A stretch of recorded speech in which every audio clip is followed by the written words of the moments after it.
Hello friends, my name is Steve and we are here today to discuss chapters 26 through 35, of Beyond Redemption. It's the first book in the Manifest Delusions series, and we're with Dan and Varsha. Dan, will you give us a quick introduction?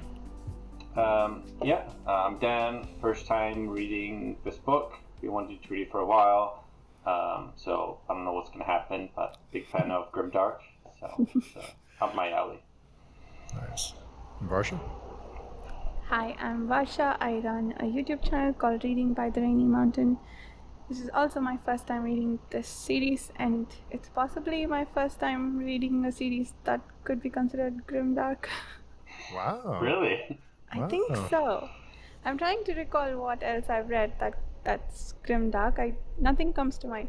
I know there's a big debate about whether or not Malazan is grimdark. I fall on the side of it's probably not, but I don't know, it depends what book you're reading right now.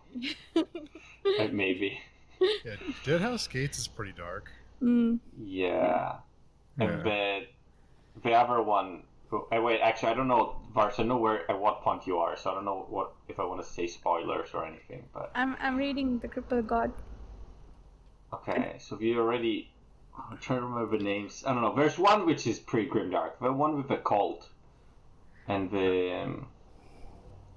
I don't know.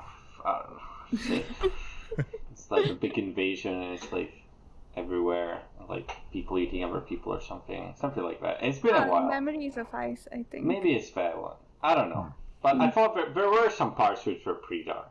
And I guess like Song of Ice and Fire isn't that grimdark? It is. Well, yeah, I suppose that's considered grimdark. I've read 2 books in that series, so maybe not my first grimdark. Okay, but it's the darkest grimdark. Yeah. For sure. So this one, so what did you? Well, it's my second time reading this series, by the way. I should probably mention. But Dan and Varsha, what did you think about these chapters being your first time? I like them. It was some surprises, some things I didn't expect would happened. I'm still... I don't know. I don't know if I know where this is going yet exactly. Maybe we have a bit more ideas, though. Some of my fears are gone. That's not going to happen, I guess. But yeah, I don't know. There is stuff happening because like some of the assassins are dead, so that's not going to happen, I guess. And well, we've seen visions of the future, I guess. So we kind of know what's. I think that's how the first book is gonna end, like how he sees, like the future that he sees. I think. But I might be wrong. Yeah, that I suppose it has to be the middle for us to figure out what happens after the ascension. So that makes sense, I suppose. Yeah, I feel like a lot happened in these 100 pages. We had a lot less Koenig this time. Yeah. Which, I didn't realize until we got a Koenig chapter that I was missing reading about. Poor guy. Having a lot of troubles. No. Things are not going the way he wants them to go. In fact, did we even get a Koenig POV this time? I think it was just acceptance, right? We didn't even have a Koenig view directly. I think it was just the Doppels, I think it was just acceptance and trepidation, or trepidation? Trepidation, Yeah. But I think it's gonna end like when pretty much when all the characters, apart from Koenig, I guess, converge. And then the Hasselbrand is going to light everyone on fire. And then that's how he's going to ascend. I think that's what's going to happen. Oh, that makes sense. I did not make that connection. Because he sees fire and he sees, right? And then he says he doesn't want to ascend, which means he'll definitely ascend. Right? Yeah. I don't know. But that's what it seems to me. That's going to happen. Yeah. And that makes sense. I'm kicking myself for not making the association between the Hasselbrand and the fact that the kid is seeing fire everywhere. That makes sense. Now I'm almost certain that that's what's going to happen. And there's a fat spider in the center of it, apparently. Yeah. So that's got to be the slaver. For sure.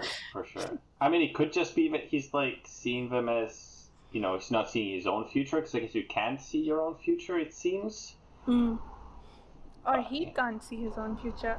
Can the other mirrors do we know? Yeah, I think he said you cannot see your own future. I see. Guess. But maybe the gods can. And he's a god. So maybe it works, how do I say, it works retroactively. Like, again, another reference to the Second Apocalypse books. Yeah. We do. And we do get, so I think at the end, on the last page of chapter 35, I must never ascend. So I wondered if he doesn't have to ascend to be a god. If he's already reaching that level, it's not necessary for him to ascend. To ascend, but I don't know if he can break the rules, I guess. I guess we'll find out. I mean, he's bringing people to life, so. Yeah. It's pretty godly, I guess. Oh yeah, the thing with the cat was really dark. What's his name? Big Dick crushed its skull and it's still moving or crawling around. Yeah. Yeah, I mean, it was pretty dark. I mean, it became pretty funny when the cold started forming. So. And then the slaver got jealous. Why are they following the cat around? I can be more interested. Yeah. And if enough people follow the cat will ascend. Yeah. Keep Morgan company. I guess. Maybe you need to be human. I don't know. I don't know if we've heard of animals having impact, having powers. Have we? I'm trying to think. I don't think we've seen one way or the other.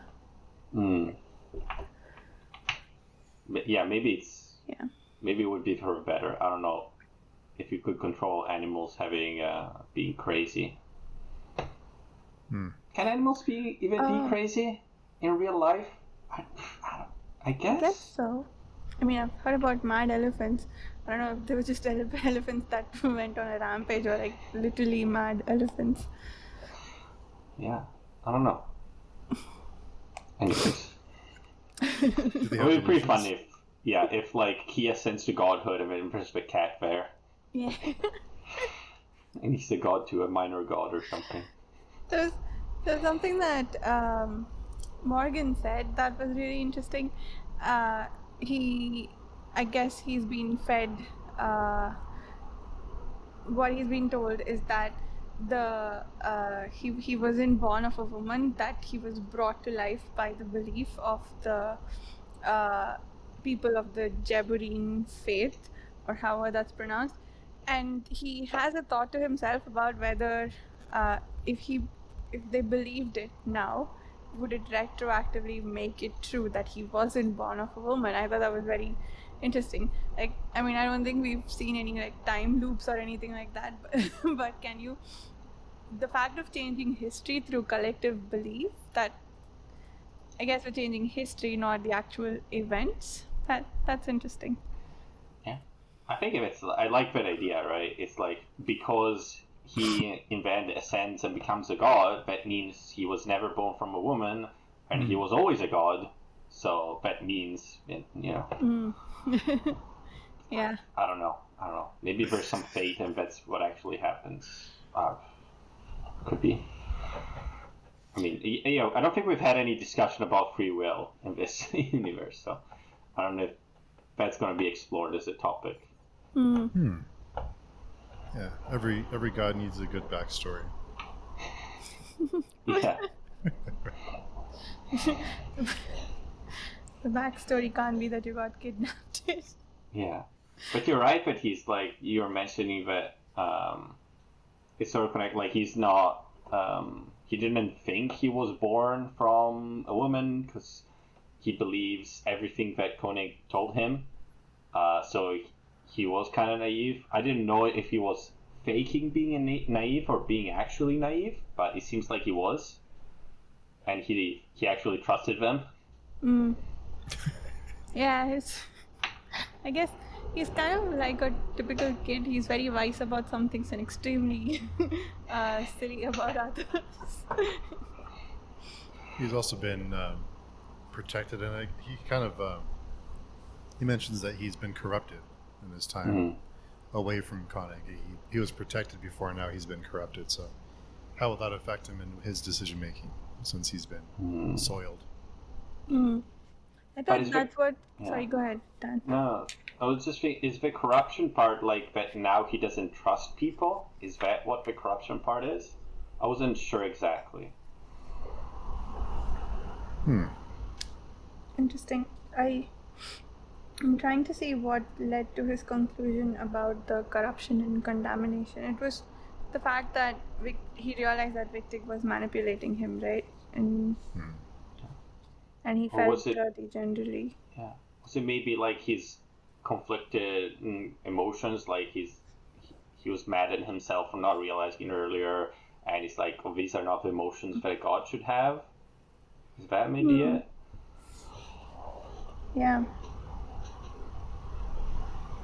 Not sure. I guess it depends what they taught him that he should be, right?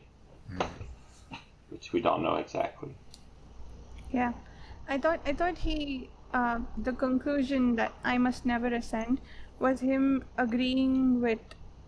So it seems that he realized why Coney kept him isolated and didn't let him leave, because he didn't want him contaminated. So now he's concluding that he has been contaminated, so he shouldn't ascend. So, and the contamination, he feels the physical contamination, I guess. Now he's wondering about the mental contamination because he's been manipulated by Victic. Is it that he allowed himself to be manipulated by him? So now he's feeling contaminated mentally / emotionally. Yeah, that's sort of how I understood it, but I'm not sure. Yeah, I guess we'll know more. We left at a pretty cliffhangery moment. Yeah, it's a pretty good place to pause. Yeah, without even knowing. Yeah. Talking about like Victic and what happened to him. He died. Yeah. Which I didn't expect he would die, and then he would go into the afterlife, and they would resurrect him, and he would be treated very nonchalantly. Like, okay, well, you're dead, now you're alive. And, I went to the afterlife. It was fun while it lasted, but now I'm back. Yeah, I guess they're taking his Morgan's godhood at face value, so Victic was the only one who witnessed him bring the cat back, but it seems the others bought into it hard because Talon's like, yeah, cool, bring the body back because Morgan will probably bring him back from the dead. They've almost taken it for granted, yeah. I agree, it seems a little casual, but I suppose we can interpret it as they're having taken Morgan's godhood pretty seriously. Yeah. And I guess we should probably also, we should also not think as gods of this universe, like the way we think of them in other books or in other, it's like sort of are just more powerful mages or whatever, like very powerful.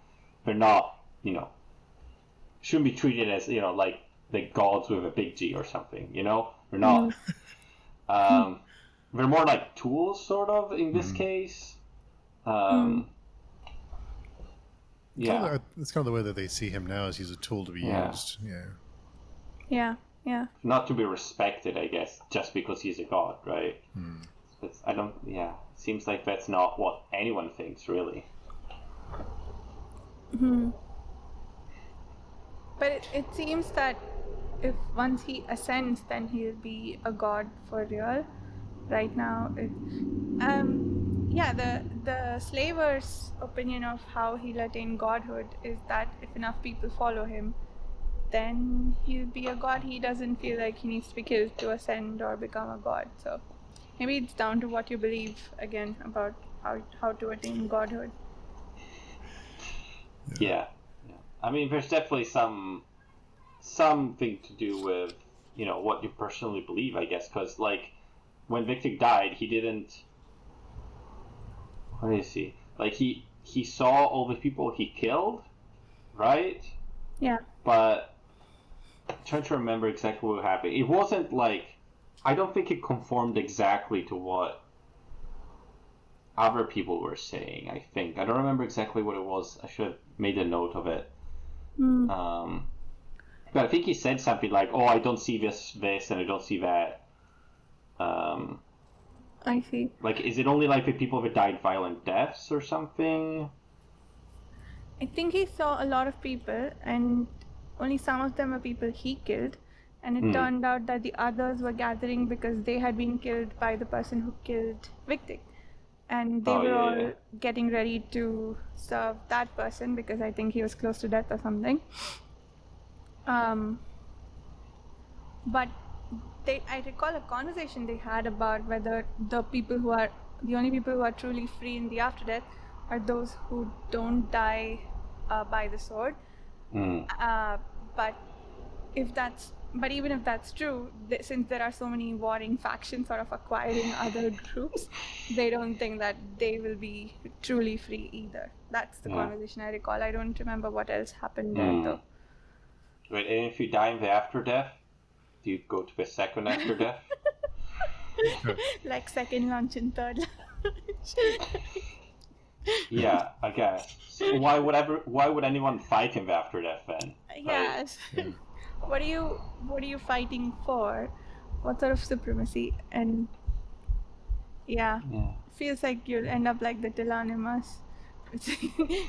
you have your hands cut off, but you're still walking zombie. Yeah. Well, I guess we haven't seen much of After Death, so we don't know. Maybe it's just literally just like a parallel world to theirs. Yeah, I think it mentions in chapter 31. Let me see. Oh, it looks. This looks so normal, except the colors. Everything looks washed out, gray and faded, like the vibrancy of life had been sucked from it. It's the grayscale world, I guess. For many, what we do in death mirrors what we did in life. It's almost like an upside down is what it sounds like kind of a mirror.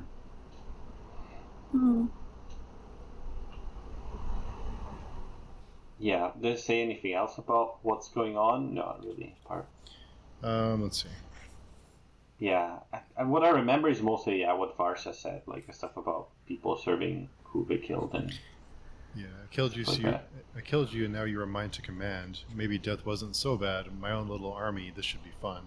It says, yes and no, many of us are here to serve you, but many are gathering to serve the man who killed them. Her brother Mas, the man who killed you. You are gathered here with them. He too will soon pass into the after death. So yeah, it's like this cycle.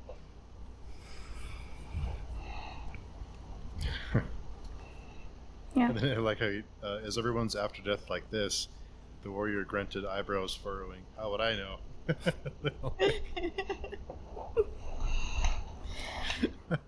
Yeah. Maybe that's what made me think that maybe that's people had different after deaths. Maybe. Yeah. That was the warrior one, I guess. Perhaps. I don't know. Yeah. Could be. I did like when he mentions, well, I was supposed to be the world's greatest swordsman. And he said, well, what's being the best? Being the best is meaningless unless everyone else knows it. True. It's very true. Yeah, it's all about perception in this world. Yeah. And I guess, so is that why, what's his name? I'm already forgetting the name of the boy. Morgan, yeah. Is that why he says that he's the greatest swordsman in the world? Is it because he's got the most number of people that believe he is? I think so. Yeah. Okay. And I guess in some ways Morgan added the weight of his own belief to that as well.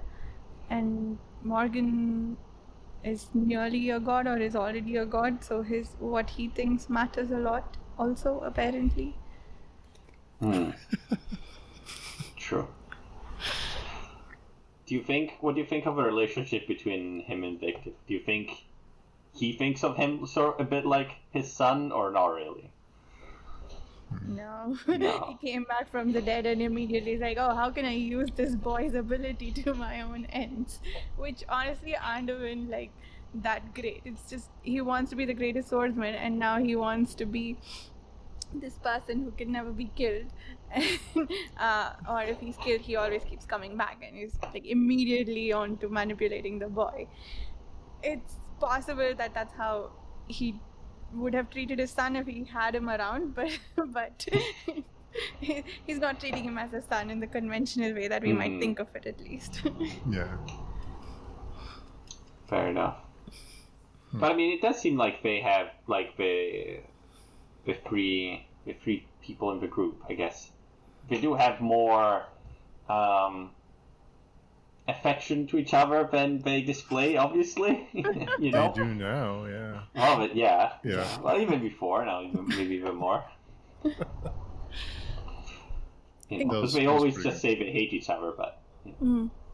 Victic seems to have soured on Videk because he ran away, no? Yeah. Maybe. I think they're just like waiting for the right time to Hurt him pounce back. or to, yeah. It's, they need each other for now, but when they don't need each other, who knows what's going to happen. And we do get, Morgan mentions you'll have your left boot and no axe. But so he can see things, and I wonder if Bidek's death and Victig's, it sounds like Victig will die and Morgan will not bring him back this time, and Bidek will die in the fire, but we don't know what happened to him. I wonder if that happened by the end of the book or by the end of the series. It seems like end of the book, but yeah. The second book also has what seems like Bidek on the cover. So. maybe he's in the after death. Maybe he's in the after. Oh, interesting. Yeah. Maybe they're all in the after death and he actually picks up from there. Oh, maybe the next book, you're right. The next book is everyone in the after death. See, that's going around. Yeah. It could be it. The next one could be, could be in a different. Yeah. But yeah.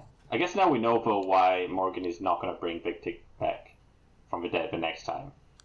We didn't know before. We were like, wonder what's going to happen, but. Yeah. I mean, if they get burnt or something, he can't bring them back, right? Yeah, I did wonder about that. It seems like he can only bring them back to a body. Yeah, like the cat. We haven't seen spirits, no? Yeah. Yeah, but I mean, some of the bodies are pretty messed up. Yeah. So I don't know how much body you need to come back. 1 grain of ash. I mean, I could see them sort of, just becoming like a ash mummy of some sort, Like the Hollow Man. Yeah, something like that. I was gonna say something. I kind of got the sense in the last chapter, Morgan has a lot of different abilities, right? I thought he might develop the Hassebrand abilities. Maybe that's what causes the fire.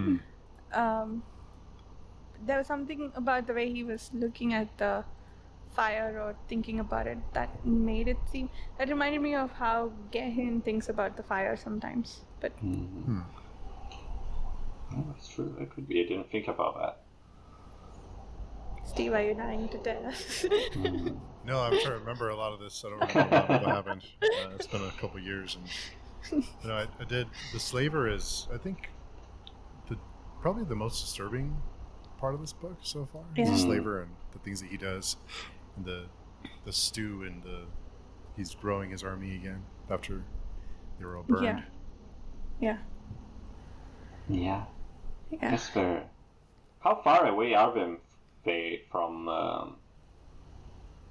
our group of adventurers, I guess? It's like it was the same day, right? That they left the city and then the slaver arrived, right?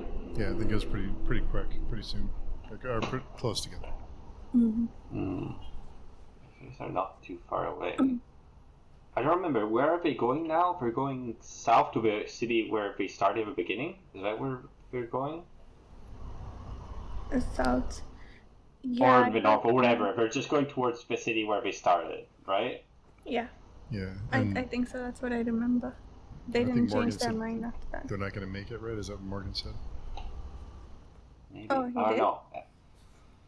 But maybe they're going to make it and we're going to see the assistant that was sent there at the beginning come back. Because she was sent to that town. Maybe she knows something about Morgan. I don't know. I'm just saying shit. But could be. Yeah. Yeah.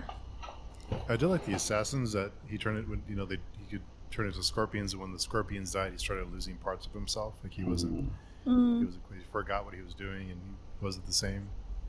Yeah. It was pretty neat. Yeah. I wonder if that's the last we saw of that scorpion, or if one or two of them will come back with like a mild memory that they have to kill Morgan, and that's how he dies. Runaway scorpion. Maybe. Yeah. They didn't seem that strong, to be honest. The assassins. Yeah. I don't know. Yeah, they got destroyed pretty quickly. Yeah. Especially with bear like being killed in one hit. I mean, I don't know. Bears are pretty big, pretty strong. I don't know. Yeah. Bedect has a big axe. He does. I guess. But he's a normal man. He's not No. He doesn't have any powers. Yeah, we haven't heard much about feats of strength from anyone. Stellan is apparently good at killing because she can hide herself in the shadows. We did see Bedek. He was injured in the battle with the split personality person, but then he did get quite a few of them. Yeah, I don't know. You're right. Based on what he's done up to now, he's definitely above any human that have ever existed on the normal Earth. I think. So I don't think anyone has ever managed to be that strong. So maybe people are built different there. I don't know. Or bears are like really weak. No many hit points. Or because they are humans converting to bears, they turn into a really small human-sized bear. It's like I don't know if you've seen the sun bears that look like humans with a costume. Really? They're just wearing they're like they walk on two legs. They're kind of skinny. They seem just like a guy with a bear costume. Maybe they're just like that. Werewolves. That's the bear he turned it. Yeah. Werebears. I thought it was sorry, new topic. I thought it was interesting that Morgan was thinking to himself about his mirrorist abilities, and he had a thought that was a little scary, which was that he didn't know who was controlling what images he saw, which was that was a pretty goosebumpy moment, and also it made me wonder whether that's true for all mirrorists or just Morgan. True. Maybe there's a god of mirrors and he decides what people see. The god of mirrors. Could be. I don't know. I know nothing about what's going on. And also,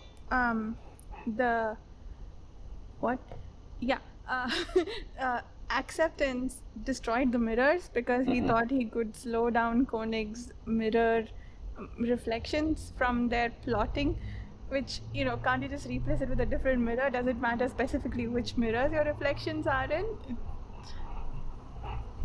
Yeah, I don't know if it's certain mirrors that have the ability or something. Maybe when you get a new mirror, it's a new reflection but doesn't have the memories of the other reflections. Interesting. That's how I understood it, because they broke the other mirrors too, but of the other mirrors, right? Yeah. Yeah, it shattered it. And it was the end. It didn't seem like he could go to a new mirror. Just like that was it. Yeah. Like the doorway was closed. But then they also killed the mirrorist. So. Yeah. Yeah, but he also kills the mirrors, so they can't talk, right? To other people that come there. So I think my camera died. Oh. Oops. Yeah. I don't know if that's gonna fuck up the recording. No, it's still going. Okay. I can still hear you. Okay, sounds good. I still see your voice bars on there, so you should be good. Okay. Okay, that's good. But yeah, that's how I understood it. Okay. Yeah. Yeah, that'd be Could be interesting. wrong. I think that's the power that's most interesting to me so far. So I'd like to see more. Yeah, would be cool to see some other powers. Yeah. I don't know, what could there be? I guess there could be anything, really. Could be, yeah. You just I haven't have seen to anyone believe flying it. yet. Ooh. I think that would be one of the first first, but it would be fairly popular. I don't know. Yeah. You would think so, right? It'd be a pretty good power to have. Yeah. Well, we've seen like the body replacement one, right? Or consciousness replacement at the beginning. Yeah. I don't know. I What thought else there could be? we saw one more in the last 10 chapters, but I can't remember what it is. I thought we saw a new one. I tried to think, what are mental illnesses in our world that would be in this world as as powers. I wonder how much control they have over what their delusions are, if they get to choose, or if it's just like just kind of happens. Yeah. It just depends on whatever trauma you had, right? And what your mental response to it is. Yeah. Right? So maybe if someone was attacked by a bird, maybe that would be something. I don't know. Maybe, I guess, yeah. I guess it has to probably be connected somehow psychologically to something. Yeah, I guess like the Hasselbrand was, I guess she was tortured with fire, sort of, put hand in the fire. Yeah. But I mean, does that mean that if she was waterboarded, she would have become a water bender or something? Is that what it means? Water bend. Yeah, you know what I bring mean. in avatar terminology. Yeah. Yeah, that's pretty cool. Like the guy who could control weather, maybe that's the form that would have taken. True. Yeah. Yeah, I guess we don't know what happened to him. Yeah. To make him. He died, I thought.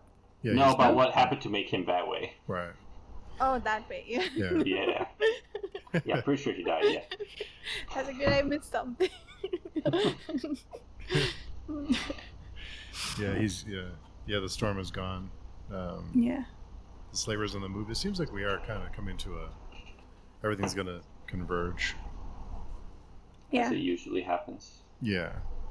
At least we'll hope so. Maybe not. I don't know. I've been surprised before. I don't remember what happens at the end of this book, honestly. Really? Yeah, I forgot. There's been 2 years and lots of books in between, so it's hard to remember. Have you read the second book as well, or did you stop here? Okay. Yeah. Okay. Let's hope it's not because it's a boring end. No, it's... You forgot. I do remember the end of the second book. Okay. It was pretty memorable. I won't say anything else, but it was memorable. Okay. So it sort of feels like they're merged together and you don't know where the first one ended and the second one started. Is that what? Yeah, I just the main thing I remember is the way book 2 ended. Okay. Yeah. I don't remember how we got there. Yeah. So we'll see. Nice. We'll see very soon. Yeah. Hate to interrupt, but I have to leave now. Okay, yeah. Thanks for coming by. But yeah, thanks. We talk about the main points I want to talk about. And I guess next week, gonna finish it next week. Mm-hmm. Yeah. Yeah. Okay, perfect. We'll wrap it Okay, up. thanks. I'll talk Bye, to you Dan. next week, then. Enjoy Bye. dinner. See you Okay. soon, Dan. Bye. Cool. I think now that Dan's gone, we can see lots of horrible things about him. He'll never know. Will you listen to this after, do you think? No, we'll be fine. We can see whatever we want. He'll never know. I think the other thing I had written down was just the message in the mirror. Oh, yeah. Yeah. That Koenig, well, one of them was that Koenig's reflections are plotting against you. Mm-hmm. But there was, the other message was that someone had died. Like one of the events that we were already aware of, Koenig got to know of them, right? Yeah, Sina is dead. Right, that one. Yes. The assassins failed. And Yeah. Acceptance was unsure whether to believe that. It's so weird to think of Acceptance and Trepidation being part of Koenig and being able to plot against him. That's just so Yeah. cool. Yeah. So neat. The implications of that are pretty interesting. Does that also mean, for instance, that Koenig himself does not have a component of acceptance in him? Does he not have trepidation? But then, like, does he never fear anything? Does he become a different person because these guys have separated out, or are they just sort of subsets of the whole? Yeah, the implications are interesting there. Yeah, they are pretty neat. It's pretty Yeah. cool. It's kind of like mind bending a little bit when you think about it. And instead of working with him, they're all like, "No, I want to be my own person, so I'll bring you down." And they're his creations, and it's so neat that they're aware enough to plot against him Yeah, yeah, and to plot against each other, because Acceptance has his own plans. yeah, yeah. Wants revenge. I guess it also plays into the self-loathing aspect of the insane, because I think all of them pretty much have delusions because they are insane, and that is triggered by some form of self-loathing. So it makes sense that the doppelgangers also like hate each other as well as themselves, but not enough that they don't want to be the ruling Koenig. And I wonder if the Doppels die, do they have an after death if they're delusions? Oh, that's such a great question. Yeah, I don't think we've been told one way or the other, but yeah, I'd like to find out. Or if Koenig dies, okay, I think they mentioned this, but if Koenig dies, do the Doppels die too, or do they have to keep him alive? I thought they. Oh, okay, interesting. The Doppels, where they gain power by enslaving the real Koenig, right? They become the real Koenig.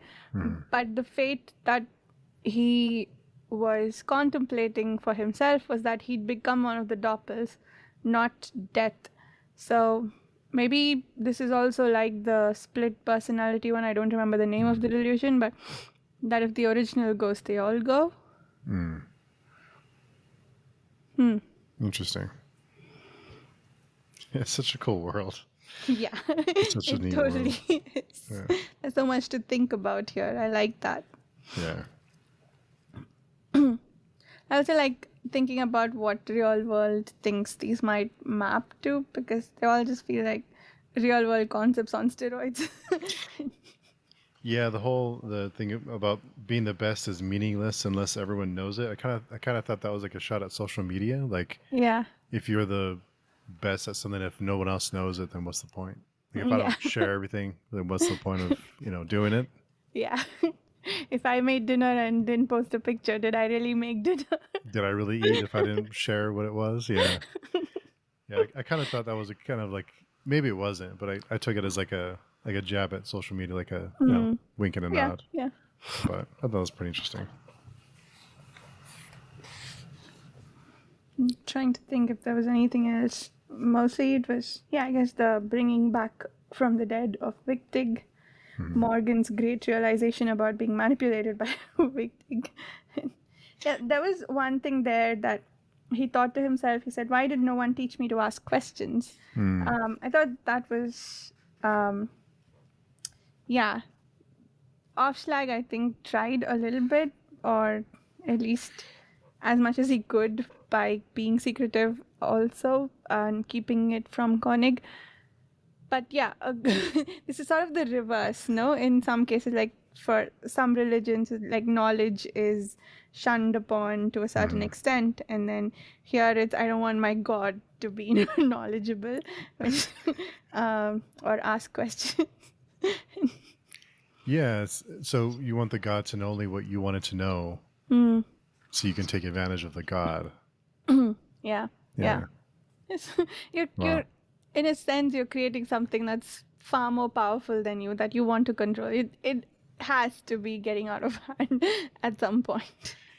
And I think that's why Koenig was so careful with Morgan, because he didn't want Morgan to know. He didn't want him to know what he was up to. But I think Morgan, like you said, is starting to become aware of that he's being manipulated. Like he's starting to realize. So that's not good for Koenig, I'm guessing.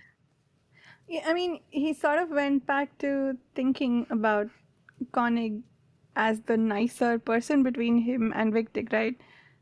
I guess he never really doubted Koenig the whole time.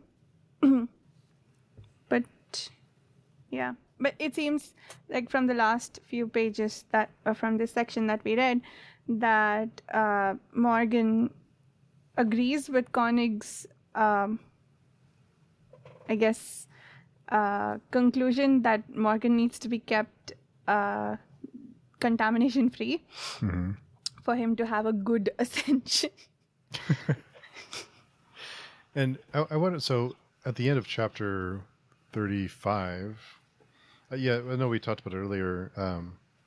So I think you mentioned earlier about him, I must never ascend, because he's corrupted, contaminated, corrupted, and lies. He understood now why he never saw Wichtig in the future. So did he not want to ascend because he knows that they're taking advantage of him, or did he not want to ascend because he doesn't feel like he has to anymore, because he's aware, or he can become a god without ascending? Is ascending necessary? I guess kind of like with the cat. If the cat has a following, then the cat will ascend. So does Morgan have to die to ascend, or can he just ascend if he has enough people believing in him? It sounds like from the world point of view, I think from other perspectives, like the cat and the slaver, for instance, it seems like death is not necessary for ascension to godhood. In this case, what Morgan is thinking to himself, though, his choice of words, I must never ascend, following contaminated, corrupted, lies, etc. I think he thinks, like what I read from this is that he agrees with Koenig that he needed to have been uncorrupted, but now that he has been corrupted by being out in the world, he must not ascend, because otherwise he'll become a god that Jabbereen didn't plan. Like, he won't be the god that they want. That's what I concluded from this. And I think we can safely say that Morgan cares deeply about becoming the kind of god that his people can worship or look up to. So that's what I got from that. I don't think he thinks that he can be a god without being killed or without ascending. I think he just shouldn't. Yeah, he doesn't want to ascend, and he knows he has to die to ascend, but I don't think that's what he's focusing on. He's just focusing on the fact of ascension itself, whether or not it must come about by his death. Oh, okay. I was kind of confused on that. I wasn't sure what his motivations were there, but yeah, that makes sense, because because he has been corrupted, he feels like he's not worthy, and like he's a failure because he had been corrupted. Yeah, I think so. That's what I got from that. Yeah. Okay. Well, cool. I think those are all my notes. Do you have anything else in yours? I don't think so. I think we talked about all of mine as well. So, what are your predictions for the end of the book? What do you think? For the end of the book, we'll have a lot of fire.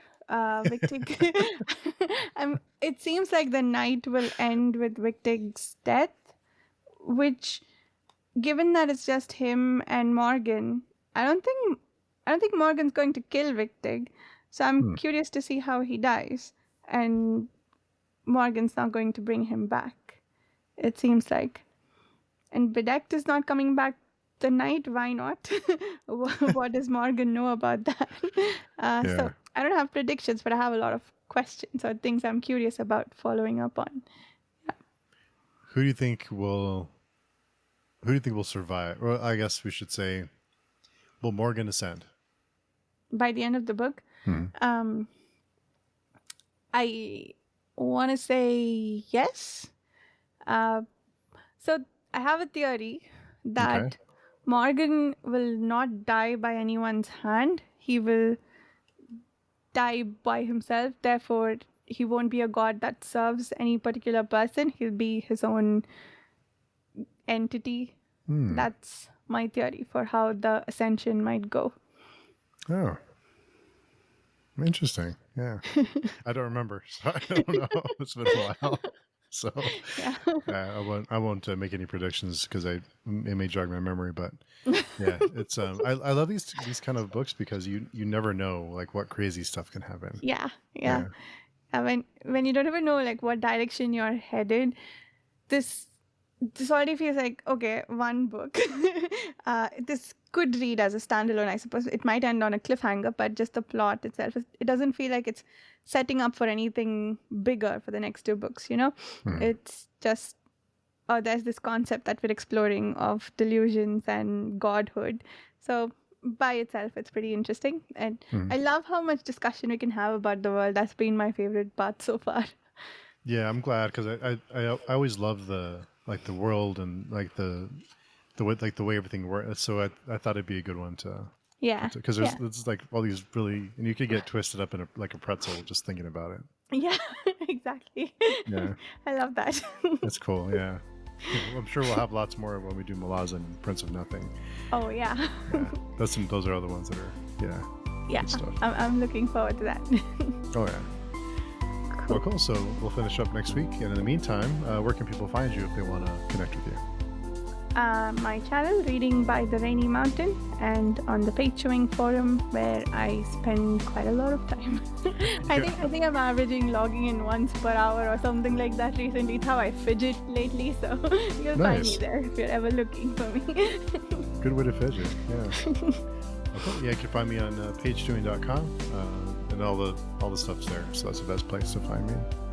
Well, cool. So until next week, we will see everyone, or here we'll talk to everyone soon. Bye, everybody. Bye.